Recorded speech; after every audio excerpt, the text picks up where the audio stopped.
Welcome back. We are glad you are with us for another edition of What's Next? Living Longer, Better, Smarter. In this edition, finding work at any age. This episode is made possible by Wave, Work at Home Vintage Experts. I'm Fred Fishkin along with Mary Furlong. Hi, Mary. Hi, Fred. This is such an important topic, and I'm very excited about the guests we have today. Well, we have some great information in store for everyone. First, we really are happy to welcome Carly Roskowski to the podcast. Carly is the Vice President of Financial Resilience Programming at AARP. Hi, Carly. Hi, thank you so much for having me today. Carly, this is such an important role you have, and another area where AARP is helping to improve the lives of older adults. What should we know about the numbers of older adults who need or want to continue working?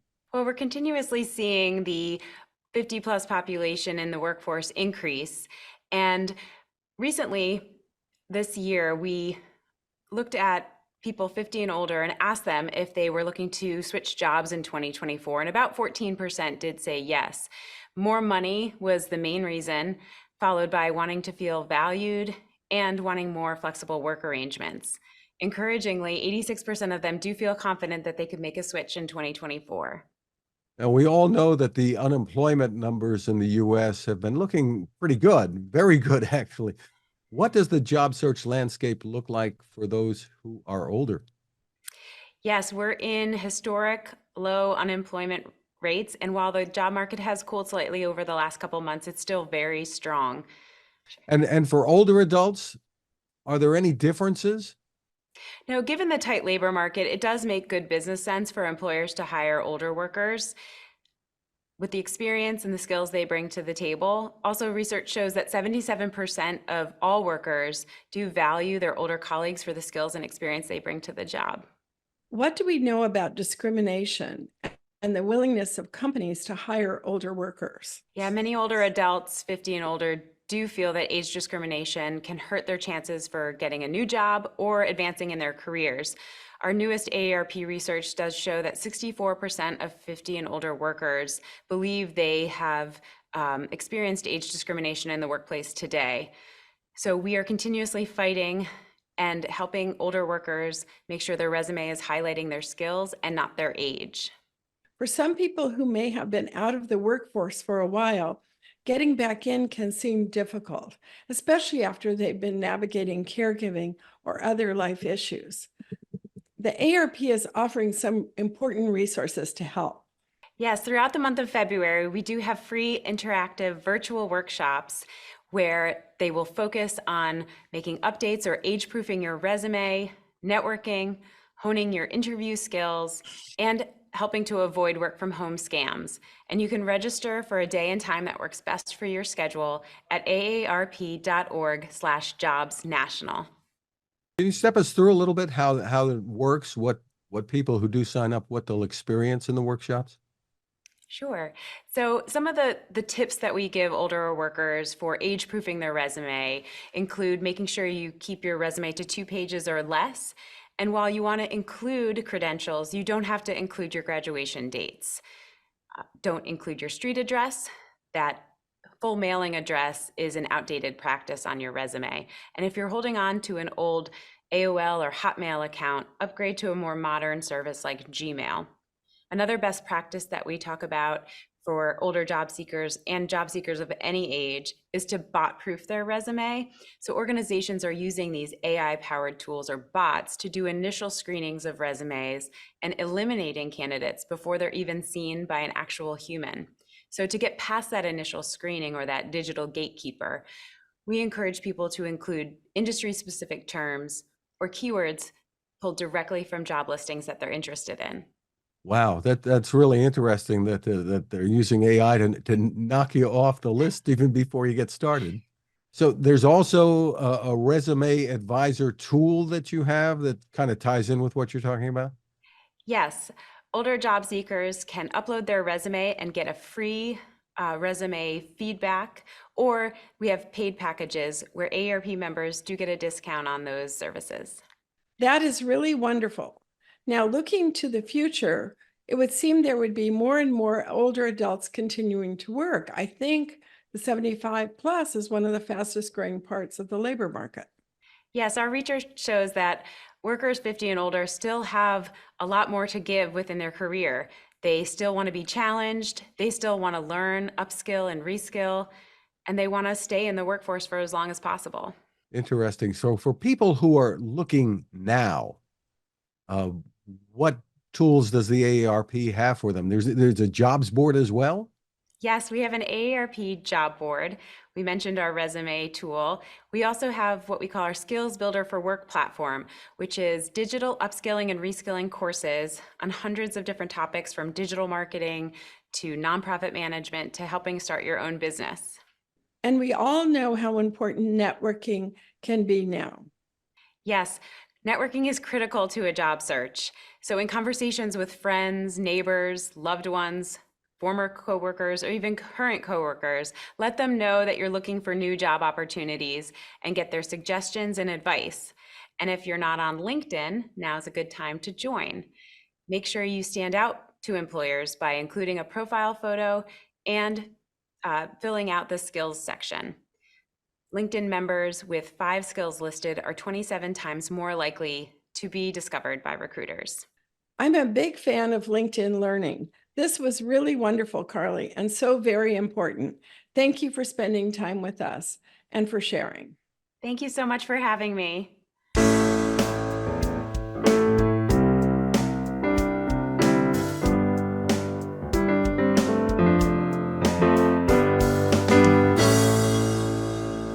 Mary, our next guest has been focused hands-on when it comes to jobs and older adults.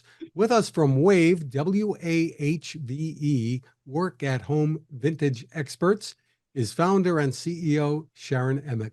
Hi, Sharon. Hi, nice to be here. Thank you for having me. Sharon, I so admire what you've accomplished. Tell our audience more about what you do and the amazing history of the company. And you were an older founder, right? That's right. Yes, I'll give away my age, but I founded the company when I was 63 years old. Yes, maybe sooner. 1 second, could be. Yeah, about 63 years old. And we're in business 13 years. So that maybe I founded it at 62. I lose track at this age. But the reason I founded the company is because the industry I am well known in has been the insurance and financial services industry, and it was a very aging population, and everyone was worried about losing all this intellectual knowledge, a huge brain drain. With all the people retiring, huge boomer population, and it's still going on. It's going on for at least the next 10 years. Not enough young people. So there were two things happening at the same time. Companies were frantic about losing a lot of talent, and where would they find experienced talent? And people retiring recognized that they really want to not retire from work, because everyone goes back to work somehow. You find them sometimes as greeters at Walmart. But they were retiring from the office, 30 years in the office, traffic going to work, the office stress. And so with the advent of technology at that point, before 2010, you couldn't do this model because you did not have the ability to really totally remotely work from home because of the phone issue. You would have to put an expensive Avaya system, in order to have a home phone, where now you could plug into your browser with VoIP perfected and work from anywhere. So the purpose of the company was to really help people who are retiring continue to do what they love to do in their career from home with the flexibility, so they can go to warmer climate in the winter, go take their laptop and visit their grandkids, and still have the ability to work and not have to then find a job to help support themselves doing something they really don't want to do, or something they really don't know much about and now need to be retrained. I really love the phrase vintage professionals. And you also coined the phrase pre-retirees. Right. Tell us what you've learned about the people who want to retire and still work, and why the decision to focus on the insurance industry first, and also let people know how many older adults do you have working for you right now? Well, right now I have almost 700 adults working for me. Over the years, I've placed over 4,000. Incredible. Yeah, Yeah. over the last 13 years.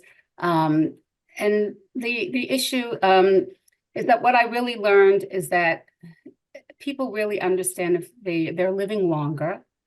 They know that their retirement plans are not going to support them now if they want. Two things happen. Either you're forced into retirement because a lot of acquisitions, mergers, companies downsize older workers first, or you really decide you want to retire because you want more flexibility in your life. You don't want to be stuck to one, want to go to warmer climate or visit your grandkids.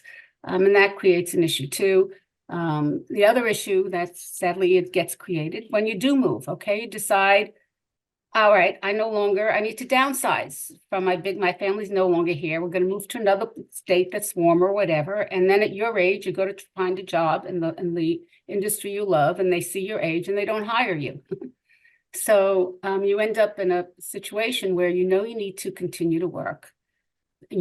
Continuing to work keeps your mind healthy. It keeps your body healthy. When you have purpose, you have more motivation to take care of yourself. And then you also need extra income because your retirement income isn't going to support you until you're 90 years old. So more and more people, the research is more and more people are wanting to continue to work as they age until they actually can't any longer because they know that will be the best thing for them and their families and for them to have a better life, a better quality of life, a more purposeful life. Terrific. Can you step us through how the process works for a retiree working with you? Right. So here's the key. The key is that you have to be able to qualify their talent, their skill set, not just their hard skills, but their soft skills. So, the kind of culture they like to work for, what are things that are important to them. And you qualify their skills on a granular level and you ask them, what would you really like to do now? Because you have a lot of people who are retiring because they don't want to do that job anymore. They don't want that high level pressure job. They know all the lower level jobs, they've done it. And so many times we ask them, what would you like to do now? And they say, well, I don't want to do exactly that. I don't want that kind of stress. I'd rather just to be the support person behind it, do the underwriting behind it, or whatever process knowledge work is needed to support somebody at a higher level. I mean, some people like to do that as well, but we qualify them at a very granular level, trying to understand exactly what they'd like. And then we find companies across the country who can't find talent. And we then have them fill out a job request that has the same hard and soft skills tables so that our software can match them. It's like instead of Match.com for romance, it's Match.com for retirees. And so our software then matches them together. And here, the thing is that if they would never find this job, because if you live in a small town, let's say in South Carolina, you wouldn't know that there's a great job for you in California. How would you ever know that? But we know that. So you see, that's why we can match you anywhere in the country to find a job that you might not be able to find locally, because all of them, our clients have learned, because older workers have such a great work ethic and are so productive, they have learned that they can work virtually and be highly productive, even more productive than their internal staff. And we've talked a little bit already today with our previous guest about discrimination, and it sounds like you're sort of a bridge over that discrimination river that runs through. That's right. And here's what's so funny is that because we don't allow them to interview them with a video. So they have no clue. I have a client who has an 80-year-old working for him. And he thinks she must be 60 years old. She's a human dynamo. And she looks pretty damn good for her age. So he can't tell when he even videos her.